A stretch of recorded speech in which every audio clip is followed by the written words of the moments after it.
Hey there, booktube. Long time no chat. Since it's been a while and it's almost the holidays, I thought that I would take a moment and reevaluate how my 2014 reading goals went. Since not only has it been a long time that I made a video, it's kind of been a while since I looked at those book goals. So I dug around and found the book journal that I remember mentioning in that video. We'll get to that in a minute. And went through that original list and jotted down the resolutions. And I thought I would just give you a little update on how they've gone so far. The first reading resolution that I made was to, quote, read everything assigned for class, since at the time that I made that, I had one semester left of undergrad. Take a guess on how that went. Cute former self. Obviously a noble goal, and yes, I wish that I had done that, but I didn't. I tried really hard. I did really well. I started off strong.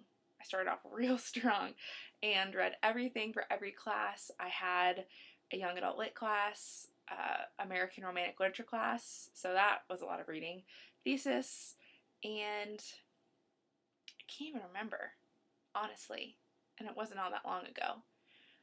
Regardless of what the other two classes were, took me about till March to fall off that wagon. It involved me accidentally having 2 nights to read all of Moby Dick, and if you would like to really give yourself a successful challenge, you should try to read 70 chapters of Moby Dick in one sitting. I will say that while I didn't achieve all of that reading as scheduled, I obviously kept the books because I'm a huge nerd and I don't, like get rid of any books. And so I'm still going through those books. So maybe I'll finish all of the books that were assigned for class in 2014, but probably not. I did read Moby Dick though. I'm just going to revisit it at some point when I'm not so rushed. So first goal, read everything for class. Hate to say, kind of a wash. The second one was to put a dent in my own book collection, which I don't really think that I did. I've made progress reading my own books. I sort of instituted a book buying ban after about 2 or 3 library book sales because I realized that I was like out purchasing my reading ability. So I've made progress with my own book collection in the sense that it's not currently growing. So I don't know, we'll say that one's like 50% achieved. Number 3 was read Anna Karenina, and I literally wrote LOL #SparkNotes next to my list because I have neither read Anna Karenina nor the SparkNotes, and I'm ashamed, but what are you gonna do? Every year it's on my list and every year it doesn't get done, and with sadness I have to accept that this is just not going to happen in 2014. Next. Number 4 was actually achieve my Goodreads goal, which I did achieve. I was very pleased to cross that off my list. Last year, well in January, I set it at 30 books because for years and years it has been at 52 books, aka average one a week, and I always fall really short and I always fall under 30. This year I hit 30, and I hit 30 probably around midterms, and so I bumped it up to 52. Here's the thing though, I've been kind of in a debate with myself about what constitutes reading a book for purposes of Goodreads Book Challenge, i.e., when I was a little bit worried that I wasn't going to meet 30 books, I counted the Semplica Girl Diaries, which is a George Saunders short story, and it's quite long. So in my mind I thought if it was bound by itself, it would be a novella, aka I could count it. So I did, and I realized that this is a really ridiculous thing to be like arguing with myself about, but I've, continued to feel a little guilty for counting that one. As with some thesis books, because I read them, but they like weren't for fun. So is there like a rule about counting academic books to your Goodreads goal? I don't really know. Probably not, because like a book is a book. But all that to say, when I hit 30, I bumped it up to 52, and I'm really going to try to hit 52. I'm a little behind, but I think it's doable. That way, not only will I say, yay, I really achieved my reading goal, I've achieved like a reading goal I've had for years, and then I won't feel so bad for like counting Semplica Girl Diaries and like a couple art history books towards my reading goal, which otherwise has been books that I've read for fun. Number 5 was to stretch myself as a reader and read either YA or dystopia or historical fiction. And I really just have to swallow that one because it's, dystopia. I cracked open Divergent, and then I closed it and put it back on my shelf where it's been ever since. YA, however, I've read in leaps and bounds because goal number 10 was to read a John Green book. And since then, I've read a couple John Green books, and I'm well on my way to reading all 5 of his books by the end of the year. So there was a goal to read YA/dystopia/historical fiction so I could be a well-rounded member of the booktube community. There was also a reading goal to read Hunger Games for the same reason.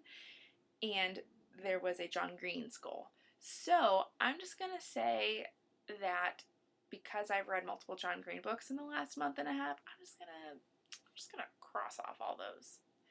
And I'm gonna keep pretending like I've read the Hunger Games. Number 7 is also laughable. It was to not have any library fines. You know, it's really easy to do when you have 125 books checked out for writing a thesis. Accrue library fines. If I can figure it out, which I hope I can because the picture's hilarious, I'm going to insert a picture here of the day that I let all of my thesis books go overdue for 2 days. Only 2 days. The receipt was about 8 feet long. That's no exaggeration. It was 8 feet long. And it was $30. So when a library fine is like 10 cents a day and you've only been overdue for 2 days and your receipt is 8 feet long and has the $30 fine on it, that's when you know that it's time to return some things to the library or just hurry up and finish a thesis, whichever happens first. So that was painful. Very sad. And since I worked at the library and all the librarians knew I was writing a thesis and trying not to accrue library fines, they all kind of had a good laugh when I sheepishly brought my debit card to the counter and said, ladies, it happened. And I'd like to not think about it. Number 8 was to spend more time reading in my university library to kind of like soak it up for, you know, my last few weeks there. And while I definitely spent more time in the library, you know, I did not make my second home in the 3rd floor armchairs under the skylight like I had thought.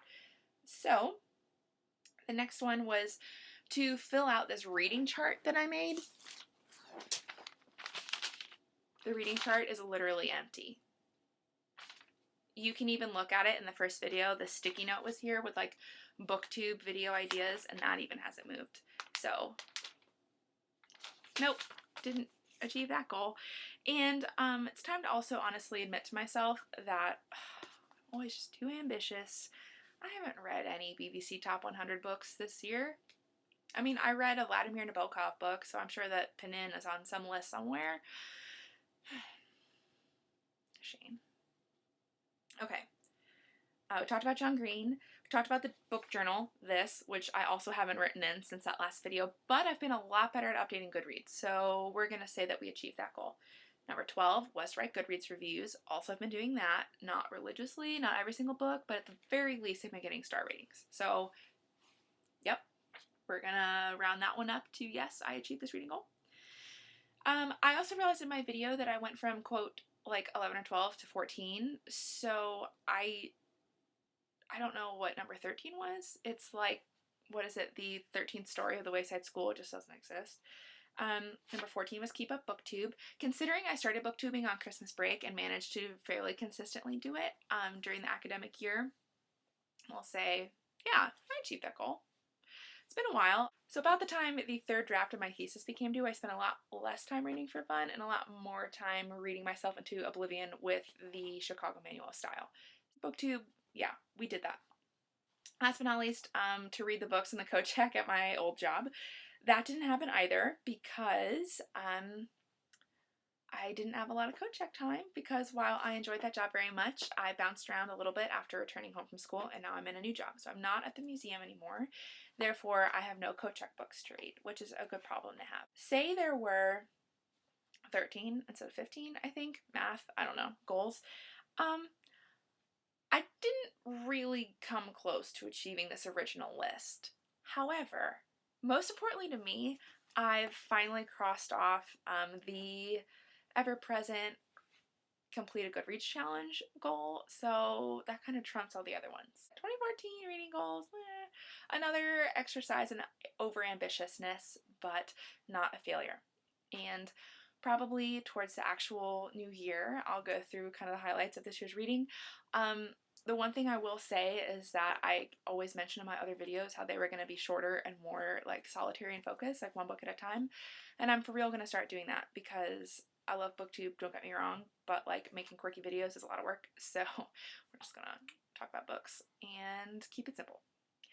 How are you guys doing on your reading goals? I'm sure I'll see a lot of these videos in the next few weeks, but I hope they're going great. Would love to hear about them. Keep reading, you guys, and I'll see you on the flippity flip.